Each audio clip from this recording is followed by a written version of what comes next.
Good morning. Thank you for joining me for another 5 good minutes with the Word. I'm Barry Bryson. We're continuing our study entitled Three Marys. We've talked already about Mary, Jesus' mother, and now we're talking about Mary of Bethany. And we're in John chapter 11. Last time we were together, we saw Mary of Bethany, without saying a word, but just carving out space for herself at the feet of Jesus and for all women to sit alongside the men and learn as as equal disciples in God's eyes. And Jesus welcomed her there, and we learned a lot about Jesus in that passage, more than we were able to talk about. It's just the way he spoke to Martha, the tone of voice that he uses, that comes through the text. It's just so much. And Mary made that moment possible because she took her place where no one wanted her to be, no one but Jesus. We're in John chapter 11. John chapter 11 is such an important passage in John's gospel, which is the fourth and the ultimate. It's the last one to be written. In John's gospel, there are recorded 7 signs. We've already talked about the first of those signs when we talked about Jesus' mother Mary. That was the wedding at Cana of Galilee. And back then, we talked about John's signs being something more than miracles. These are events in which we simultaneously experience Jesus as human and divine. So we know that he is at the same time completely human and completely divine. And he says in chapter 20, verses 30 and 31, this was the reason he recorded these particular signs, that we might believe that Jesus is the Christ, and that in believing we might have life in his name. So that was number one. This is number 7. This is the ultimate. This is the crowning achievement. This is the climax of Jesus' public ministry. He's going to do something that no one has ever done before. 2 others have raised the dead, and Jesus himself has raised the dead twice. Elijah did it once, and Elisha did it once. And Jesus has done it twice. But this time he's going to give life to a corpse that has been dead for 4 days. And there's just so many layers and so much going on. And so we have to narrow our focus this morning in our 5 to 7 to 10 good minutes, or whatever it is I end up taking, to his encounter with Mary. So Jesus is not too far from where they are, within a day's walk. And Lazarus is sick, and they send him a message: the one you love is sick. And he doesn't come. He doesn't come for days. By the time he gets there, Lazarus has been dead 4 days, and they know that he's nearby, and they don't know why he didn't come. But we know it isn't because he didn't love them, because it's right there in John's gospel. And John was there, and he knows, and he chose to use the word agape in chapter 1, verse 5. Now Jesus loved, chapter 11, excuse me, verse 5. Now Jesus agape Martha and her sister, Mary, and Lazarus. He had felt agape for all 3 of them. So he did not stay away because he didn't love or because he was callous.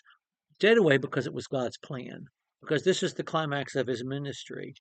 But in the carrying out of God's plan perfectly, there was no way in this sinful world to avoid causing pain and suffering to people that he loved. He let Lazarus die, wondering, where is my friend? And he let Lazarus's sisters mourn for days, wondering, where was our friend? Where was our Lord? Why wasn't he here? In fact, when he shows up, that's what they say to him. Why weren't you here? He comes, and he's outside the city. Martha, of course, who takes care of business, who has the best manners, goes out to meet him. And the first thing she says to him is, if you had been here, our brother would not have died. That's an accusation, isn't it? I mean, it just is. There's a tone of accusation in this line. If you had been here, our brother would not have died. But then Martha says, even now I know whatever you ask. And there's not a more important statement of faith than the confession of faith that she makes. It goes so far beyond what Matthew says. I mean, what Peter says in Matthew 16, It is such an important conversation, but it's not our topic today. Our topic is what happens when Mary finds out Jesus is there. Chapter 11, verse 30. Now Jesus had not come into the village yet, but was still in the place where he talked to Martha. The Jews who were with her in the house, I should have stopped verse 29. When she heard from her sister the teacher was here, she arose quickly and went out to Jesus. The Jews who were with her in the house and consoling her, when they saw that she got up quickly, went out and followed her, thinking she was going to the tomb to weep. When Mary came where Jesus was,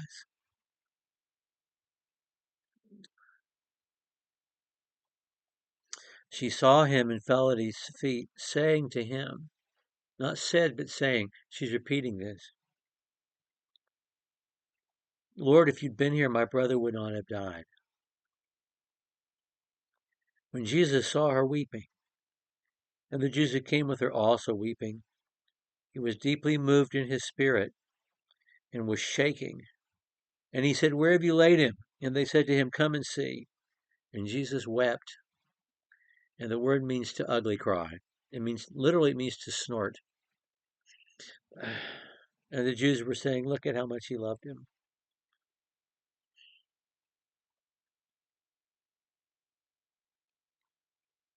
Jesus did everything exactly the way God wanted him to.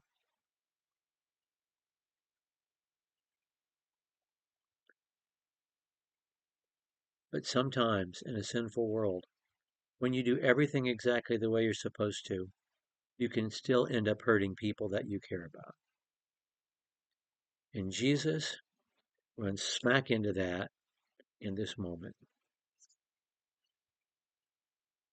And that's true for all of us.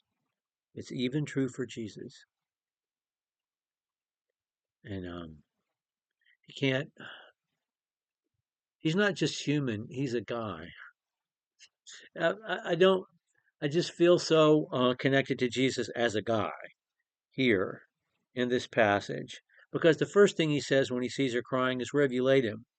When a man sees a woman he cares about crying, he has to fix it. His impulse, his overwhelming impulse is, I got to fix this. I have to fix this for her. And that's Jesus' impulse. He doesn't waste any more. Where have you laid him? Let me do this. We got to fix this for her. And then his emotions overcome him because of her emotions. With Martha, we learned that even though you do nothing wrong, it could still be your fault. That's a guy thing too. Men don't get that. I get it. It's not right. It's not fair. But we live in a sinful world, you know. And women understand that. When a woman tells a man how this is your fault, the man wants to defend himself and say, I didn't do anything wrong. Well, those are non sequitur. That's a non sequitur to to a female, and it is a non sequitur. Just because you didn't do anything wrong doesn't mean it isn't your fault and not your responsibility. And that's what Martha was saying to Jesus. And when Mary encounters Jesus, we see Jesus coming into um, head-on collision with the fact that in a sinful world, you can do everything right and still hurt people that you care about. And how does Jesus respond to that? Well, he ugly cries. And then he does something about it. And I don't know that there's a moment where Jesus' humanity is more openly, nakedly on display than in this moment. And I don't know when his divinity is more clearly on display than in the next, when he gives life to a corpse that's been gone for 4 days. We're just going to look at the next chapter next time, chapter 12. Thank you for joining me for what is now nearly 10 good minutes with the Word.